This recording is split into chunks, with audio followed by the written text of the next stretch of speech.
വചനോദയം.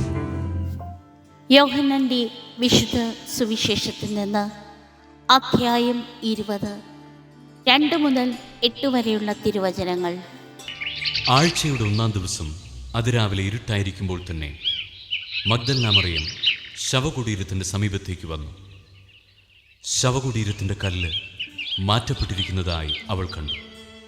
അവൾ ഉടനെ ഓടി ശിമയോൻ പത്രോസിൻ്റെയും യേശു സ്നേഹിച്ചിരുന്ന മറ്റു ശിഷ്യൻ്റെയും അടുത്തെത്തി പറഞ്ഞു, കർത്താവിനെ അവർ കല്ലറയിൽ നിന്ന് മാറ്റിയിരിക്കുന്നു.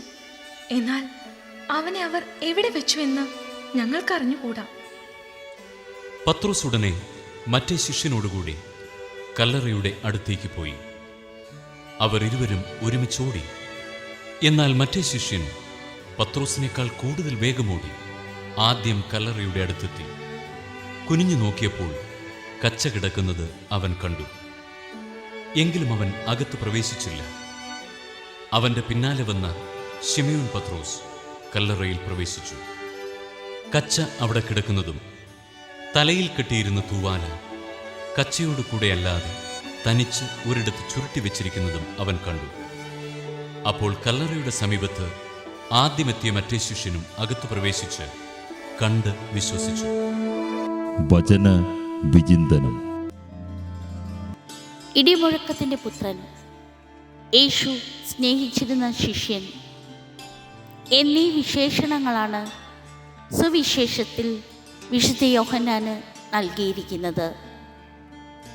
അപ്പസ്തോലൻ്റെ തിടുക്കത്തിലുള്ള ഓട്ടം താൻ എത്രമാത്രം യേശുവിനെ സ്നേഹിച്ചിരുന്നു എന്നതിന് തെളിവാണ്.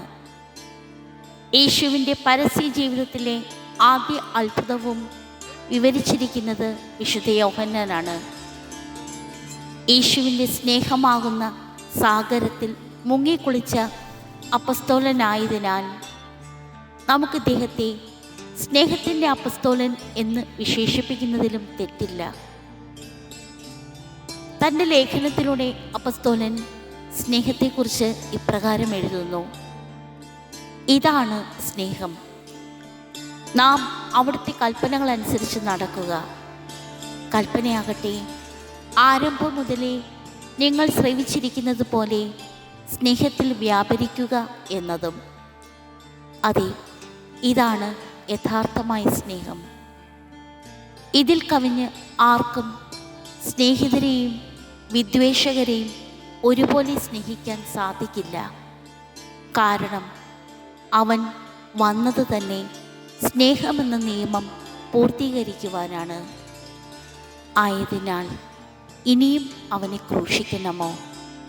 അതോ അവൻ്റെ കുരിശിന് പിറകിൽ അവനോടൊപ്പം ചേരണമോ?